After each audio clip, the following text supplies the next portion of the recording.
For years, public and private partnerships have been held as the secret sauce to making large-scale regeneration projects work. Local authorities thought that just by bringing in the private sector, it was going to be the answer to all their problems on how to rescue the high street, deliver major housing projects, and transform their town centres. But at the end of the day, it's not quite as simple as all that. And when it comes to public and private partnerships, they're not working 100% the way that they should. I'm Julia Hatmaker, editor of Place Northwest, and today on our podcast, we're going to be digging into why the public and private partnership model is at a breaking point and what we can do to fix it. I have joining me Roy Barry, who's the partner and head of development at Brabners. Thanks for having me, Julia. It's an absolute pleasure to be here today. Great, thanks Roy. And also joining us is Adam White, development advisor at CBRE. Hey Julia, great to be here. Delighted to shed some light on what's happening out there in the market. Right, and light is what we want to see. So if you don't mind illuminating for all our guests and our listeners, what do you all feel like is the problem right now with public and private partnerships? Give me a health check on the model. Roy. Well, I think they were sound in previous years, but there's been a bit of a perfect storm of late, and I would say they are creaking heavily and probably in need of a refresh. And just a couple of examples. I mean, councils have always been stretched, but now it's council resource, in-house expertise to handle the sort of bid process that goes into putting these things together. Inflation hasn't helped. You know, it's a challenge, and it's basically reducing the size of the prize for developers at the end of the process, thereby disincentivizing them to an extent if you want to go that way with viability. And it's making it a very, very costly competition process for developers to try and participate in something. And really, the big challenge now, and people talk about viability all the time, but it is a real issue, and it's gap funding and time to the market. And I think all these forces have conspired to put councils not on an equal footing with the private sector. The pendulum has swung too far in favour of the private sector. Arguably, there's a lot more risk, time, financial that councils have to bear. And I'm not going to lambast the private sector for a minute here because, the clue's in the name. They are there to make money. That's what rises regeneration and leads to economic growth. I don't criticise private sector partners for wanting to make a profit. That is what they are there to do. But they should continue to do that, but with the appropriate refresher controls on how it works for councils. Adam, do you want to hop in here? Yeah, absolutely. I think it's probably right from the outset to say that, in my opinion, this is still the right model. Public-private partnerships have many advantages to bring to bear. Marrying the best of public and private from a skills, a capacity, a network perspective, a funding perspective. I think importantly, devolution has the potential to supercharge public-private partnerships with a degree of innovation, a degree of honesty about where we are. We can reset what's expected of public and private. How challenging the environment is at the moment won't be the case. Hopefully not, at least. Here's the prediction. It will not be the case forever. Things will improve. Economic growth will trigger. Devolution will start to yield longer-term benefits to our economy in the Northwest, GM, Merseyside, etc. And through that, we can't get in a position where ultimately we judge tomorrow's public-private partnership models by yesteryear's and even today's. We need to start thinking ahead to a better time so that we can catch the next wave of economic growth and the next property cycle. So I love that you mentioned, the importance of being honest about where we are at now, where the pain points are. So Roy, you mentioned a few of those. You said it's a costly process. There's unequal footing. Like councils are taking a lot more risks than the private sector necessarily. Viability obviously is a struggle. Is it something about how the partnerships are procured? Is that also problematic? Well, I think to Adam's point, fundamentally it is sound, but there's just macroeconomic conditions and many other things that are weighing on how effective they can be. And a lot of participants in these processes tend to talk about public procurement and how it's a problem. It's not. It's fundamentally sound, the principle of that, i.e. you get the best value for the public purse. But it's about how you run that process. Now, that's something that could be much better, and everyone needs to own that who's involved in regeneration. But, if you're going to bring in private sector developers to bid for an opportunity, it's really on you to deliver a fast, efficient, slick process that's balanced with the market norm. And that's one way that we can make this work. But that's more of a short-term thing to get us through what I think I described as the hump. And if we could get to better economic times ahead, as Adam alluded to. I love the optimism that we're going to get to better economic times. I hope we do. I really do. Obviously, we've heard about viability and how that's a major issue. Can you just kind of give me a bit of the sense of what it's like on the ground, Adam?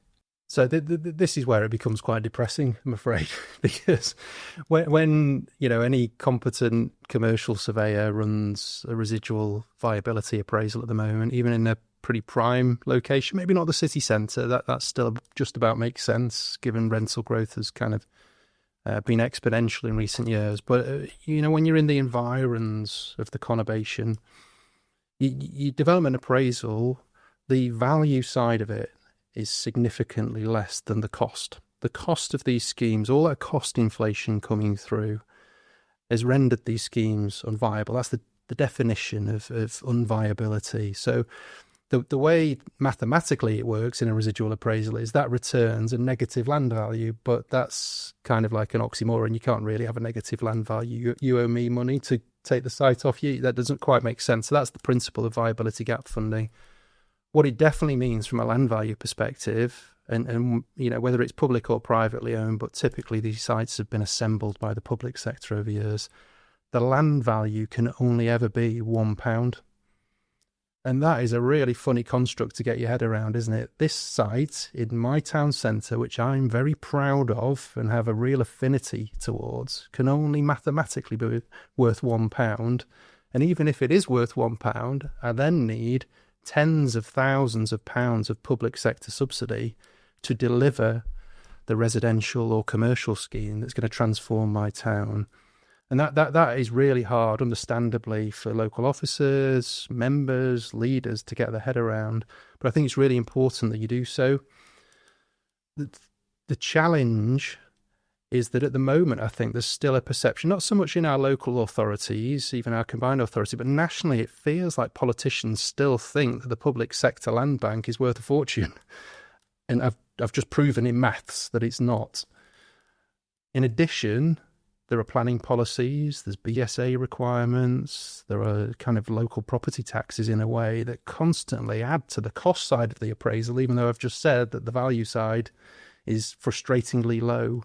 So every time we try and burden a property appraisal, a development appraisal, with costs that are imposed by the planning system and or are required locally to, in effect, cross-subsidise deficiencies in local authority budgets, it's just dragging the appraisal further and further away from viability, which ultimately means you need more and more public money to cross-subsidise and make a viable project. So actually, if you step back, I think we need to find ways to accept that public land can only ever be worth £1 for the foreseeable future, that we maybe need to find different ways of funding school and health and biodiversity net gain contributions so that we give our appraisals every fighting chance of becoming viable, getting on site and delivering the near-term and longer-term socio-economic benefits that development brings. I think that's going to be quite tricky for some people. I think there's going to be some people who listen to that and their heart's going to break a little bit when you say it's worth £1. I don't like it, but it's maths.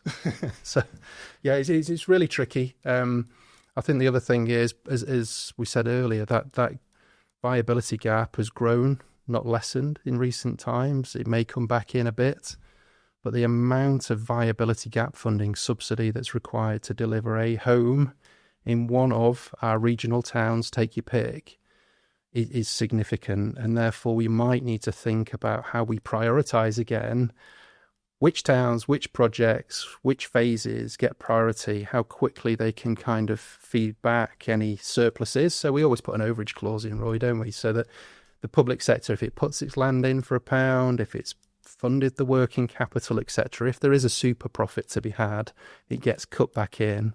And then the idea is that you ring fence those super profits such that you can cross-subsidise the next scheme or the next scheme or the next scheme.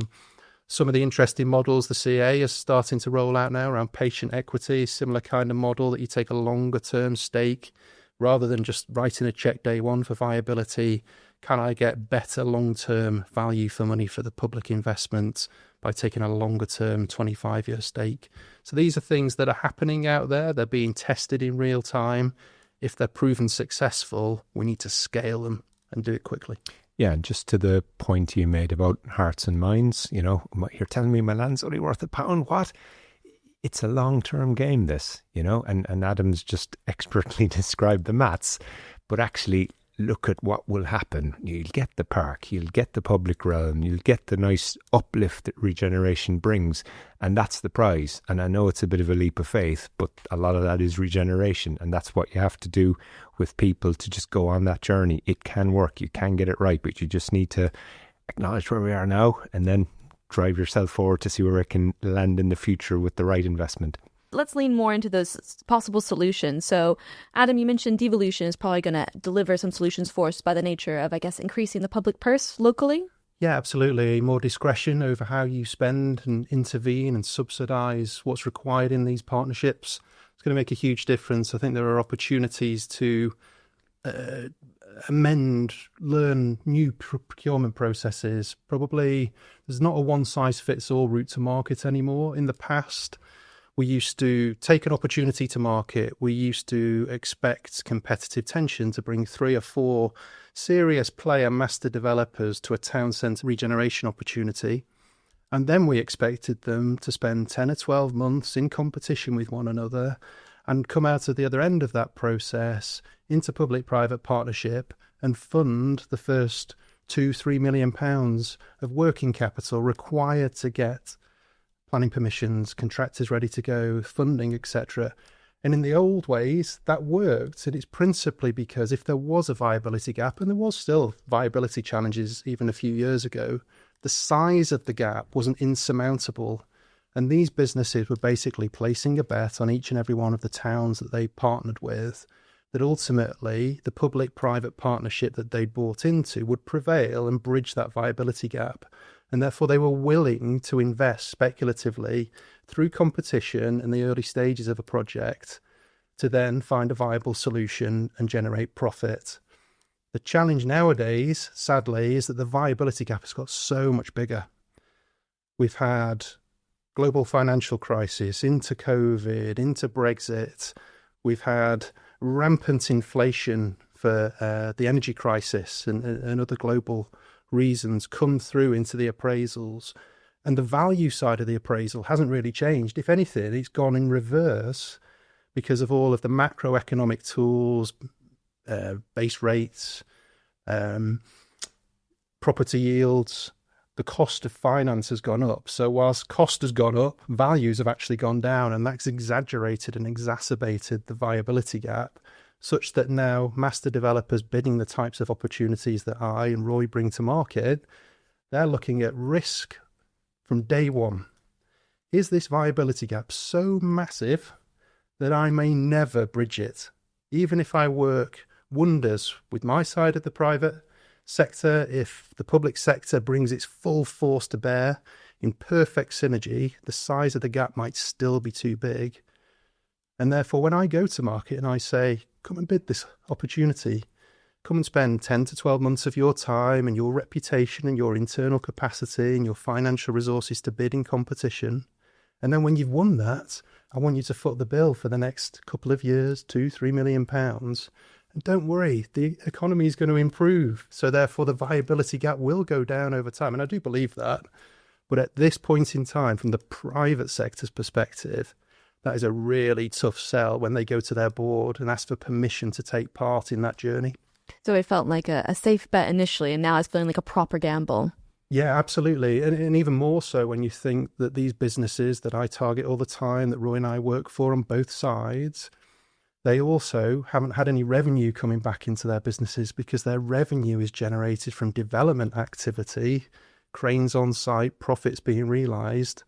And very few of these projects have seen any major development happen in the last few years outside of the city centre.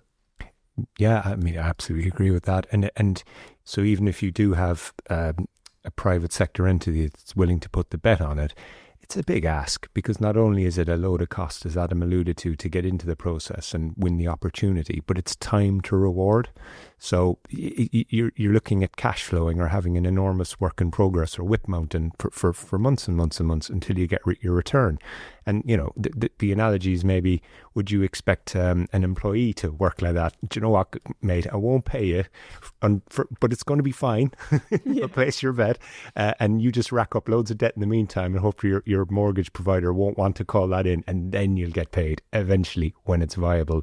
So yeah, I mean, it's tough, and the challenges are real, you know. But hopefully better economic times ahead, as I said. And if you're going to ask me what's going to help with this perfect storm, it's quite simple as money.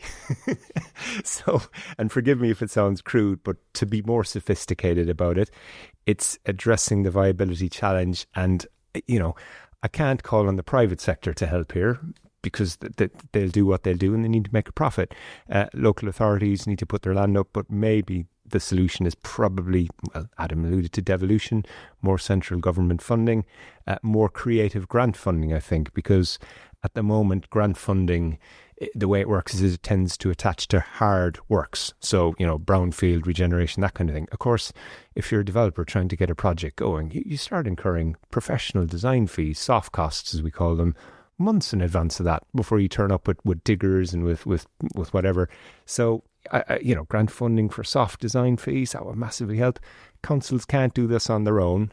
I think they've looked to the private sector enough, and they need more help, probably central government funding.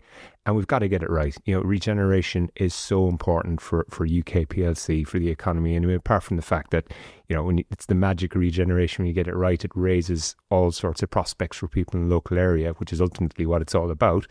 But we have to enable this, because there's so much opportunity in regeneration space generally, but also in the Northwest.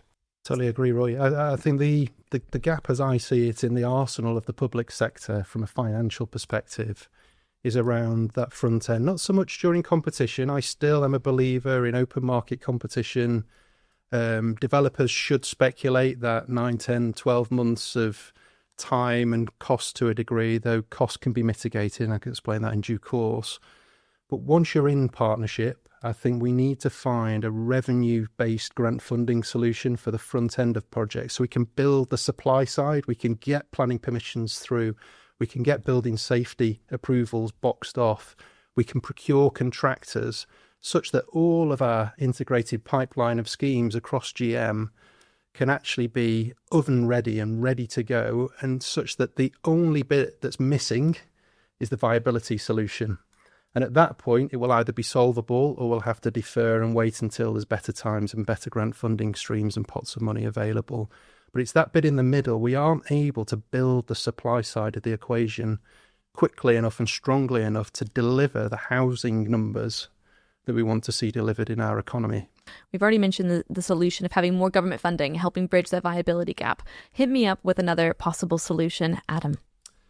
So for me, there's a lot to learn about how you procure partners, ultimately. I think procurement, regulated public procurement, has a really bad name, not without blame in a way. I think, you know, the processes of yesteryear took too long, were too open-ended, asked too much of bidders around master planning and design input at risk, complex legal agreements that needed to be negotiated in huge amounts of detail, taking time and cost, obviously in a competitive environment as well, where you don't know if you're in the box seat as a bidder. So you're constantly having to kind of recalibrate how much you're willing to spend and how much time you're willing to invest in a competitive scenario.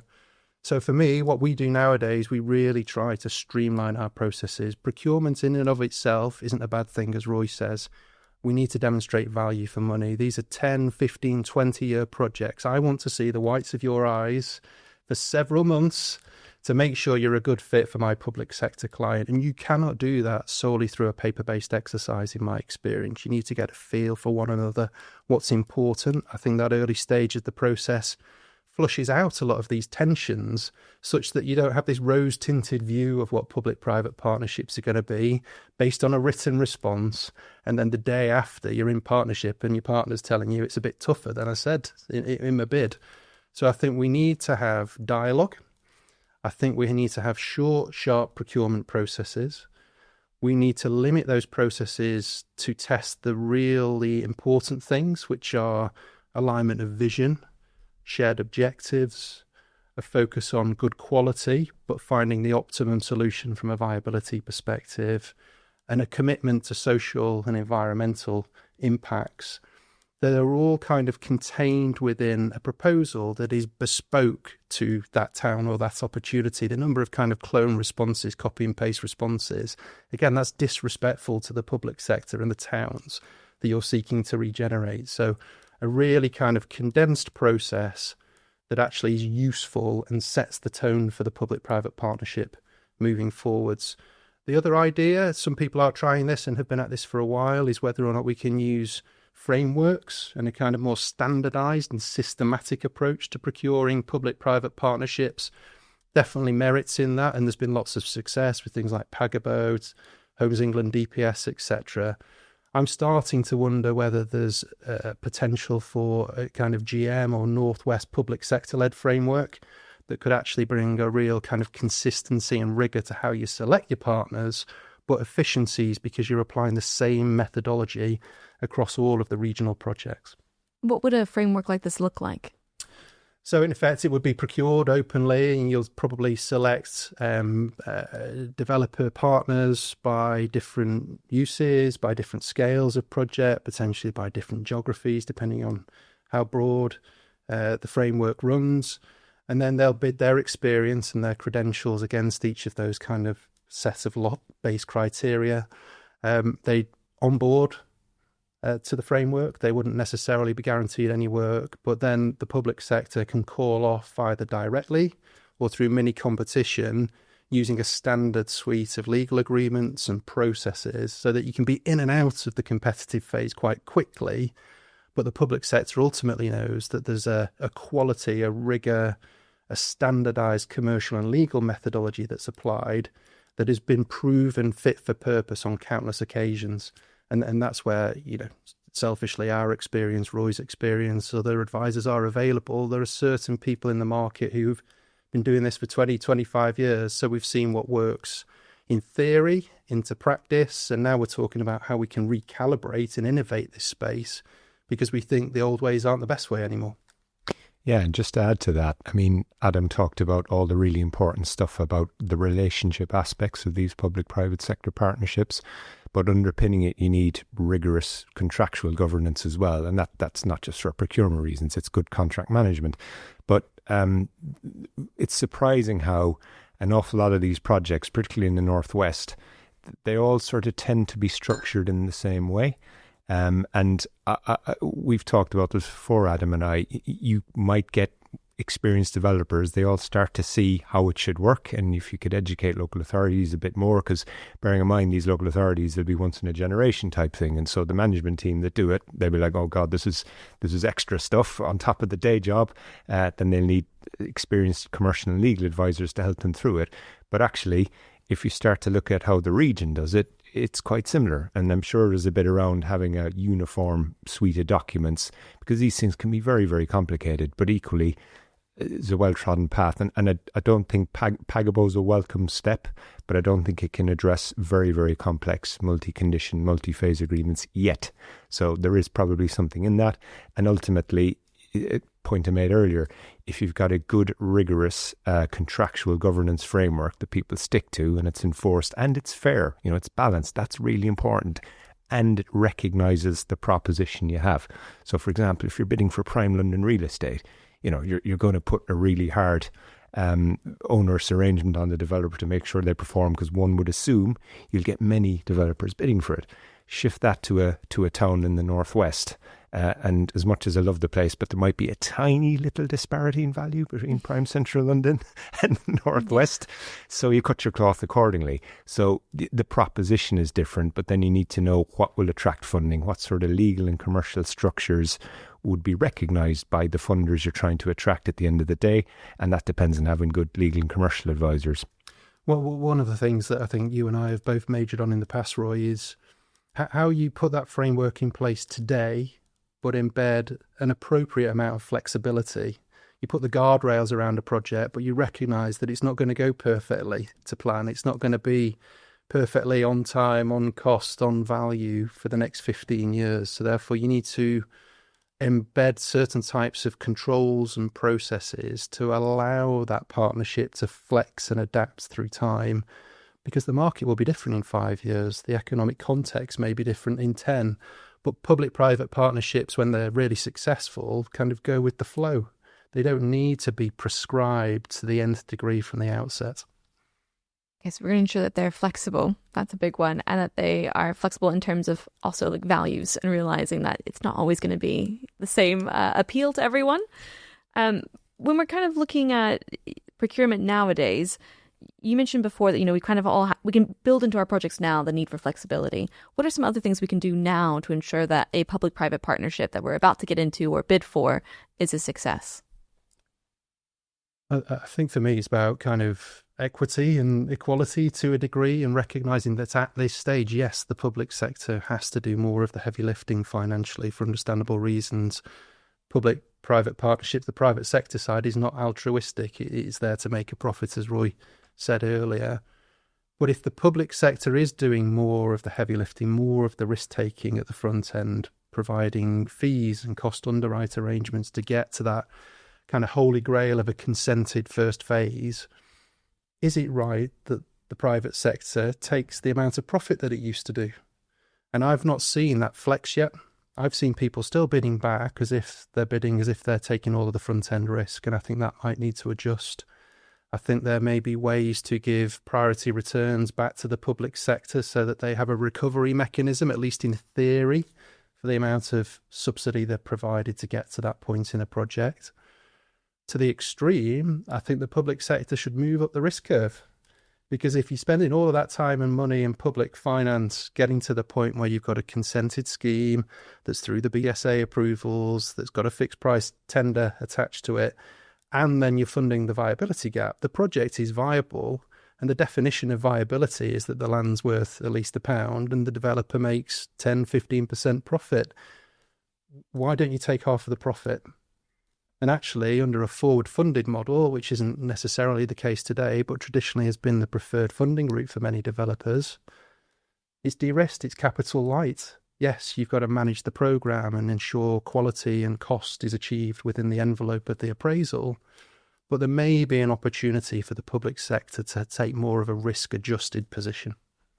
Yeah, and just to add to that, I talked about the private sector. It's just there to make a profit, and I liked Adam's reference to altruism as well, but they don't get off the hook either, and it's on everybody, all stakeholders, all participants to ultimately make this a success, because otherwise nobody makes a return. We don't see any regeneration in the towns and cities that we live in.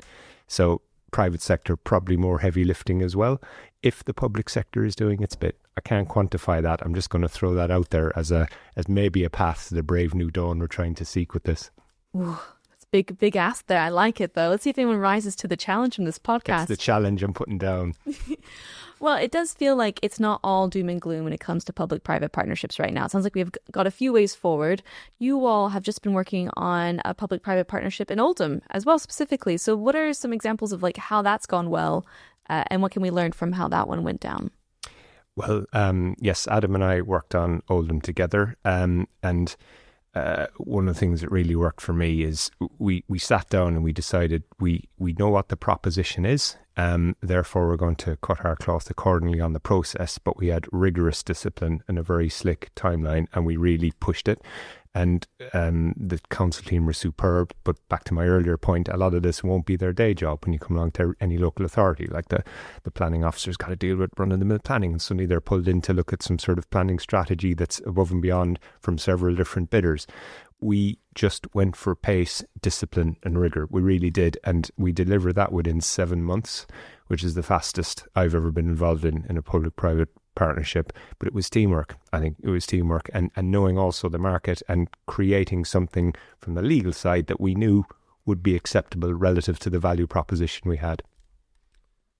And so far it's bearing fruit. We've not got any cranes on the horizon of Oldham yet, but positively, Muse Places, who succeeded in that process, have just secured a hybrid planning permission for just over 1,600 new homes in the middle of Oldham. Outside of that partnership, the council's winning awards for its reimagining of the Spindle Shopping Centre. the first phase of a number of phases to deliver the new fantastic Tommyfield Park is starting to be delivered. And you can see Oldham and the people of Oldham changing perception about what is the art of the possible in their town centre. There are naysayers, there are detractors, but it's to a plan, it's to a design, and public and private partnership are working very well together. The next test is, can we find the viability gap funding to bridge the gap to get a significant first phase of mid to high density residential coming out of the ground in Oldham? And I really, really hope and believe that we will, because if we can prove it in Oldham, it can work in Bolton, it can work in Ashton, it can work in Stockport and Bury and any other regional town in the northwest of England. And it will be an exemplary case study, not just the public-private partnership, but the whole of the Oldham strategy should be lauded, I think, for being a real success to this point and hopefully a nationally significant exemplary scheme in the next 5 or 10 years. What do you think some of the key takeaways should be then? I think it's interesting, actually, in Oldham. They don't yet have an MDC or an MDZ.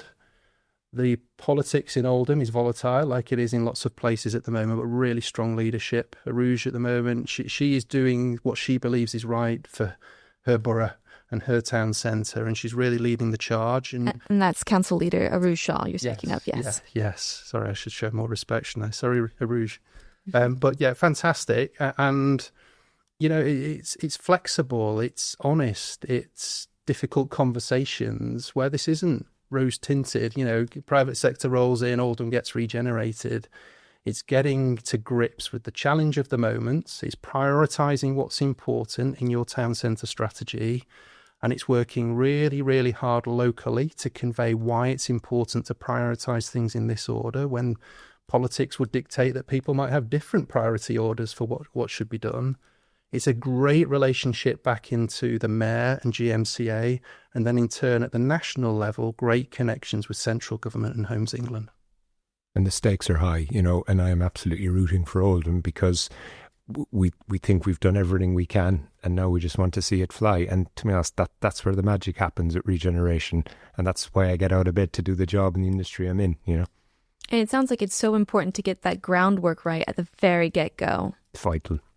Absolutely vital, having the foundations in place, because then you're putting it to a wider market. You're putting it to the funding markets, UK PLC generally. You've just got to have it packaged in the right way, and everything matters along the step of the journey. All the legal stuff, all the honesty, all the conversations, all the nitty-gritty design, but ultimately relationships and believing and backing the project.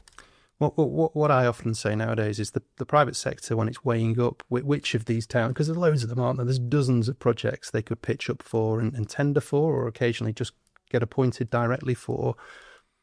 The real estate considerations are secondary or tertiary. The key thing is counterparty credibility or risk.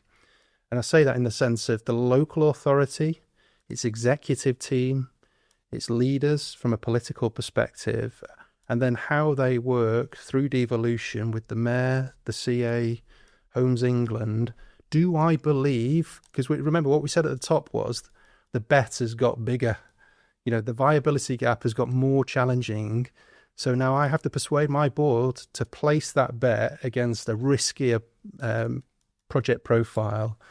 So actually, the real estate, whether it's £20 a square foot, £24 a square foot, 5% net initial yield or 4%, it's almost irrelevant. It's, do I believe that my public sector partner is going to help me through time bridge that gap and give me a route to profit?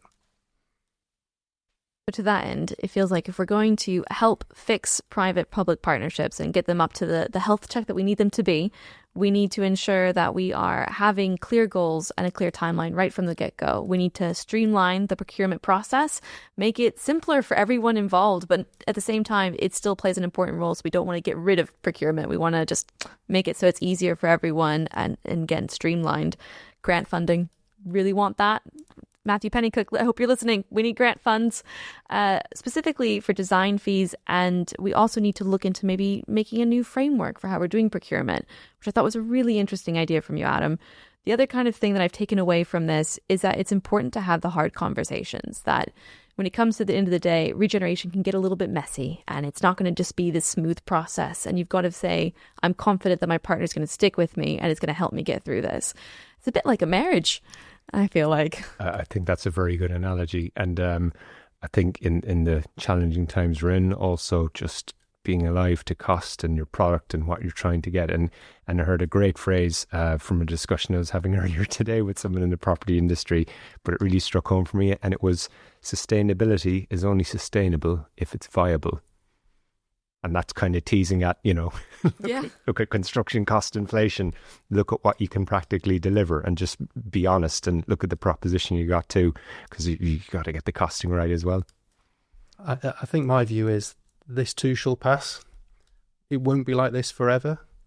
But if you turn your back on opportunities like this, if you're not willing to tender, if you're not willing to persuade the public sector that you are worthy of investing in their town centre, in their city centre, in their keystone regeneration project, and then the market improves in the next few years, you've only yourself to blame.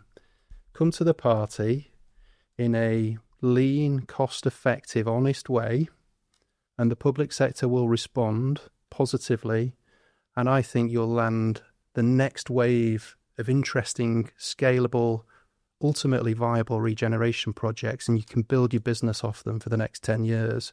But if you don't pitch up, you don't deserve it. I agree with all of that. All I'd say then is, for me, the 3 Ps: pace, do it with rigor, do it fast; precision, know what you're doing, do it accurately; and the big one, purpose, know what you're doing, believe in it, all stakeholders, common goal, go after it, deliver it. Great. Thank you so much, Roy and Adam, for joining me today to talk public and private partnerships. If you want to know more about what Roy's doing over at Brabners and the groups that he's working with, check out brabners.com. And I really recommend their blog series right now called Making Places Work, which is looking at the regeneration efforts that they've been helping local authorities navigate and the lessons that they've learned from them. So give that a read. If you want to know more about what's going on in the North and the Northwest specifically when it comes to these giant regeneration efforts, we're covering them all the time in Place Northwest. So check out placenorthwest.co.uk. Thank you so much for listening, and don't forget to subscribe if you enjoyed today's podcast. And on that note, I'm Julia Hatmaker, editor of Place Northwest. Enjoy the rest of your day.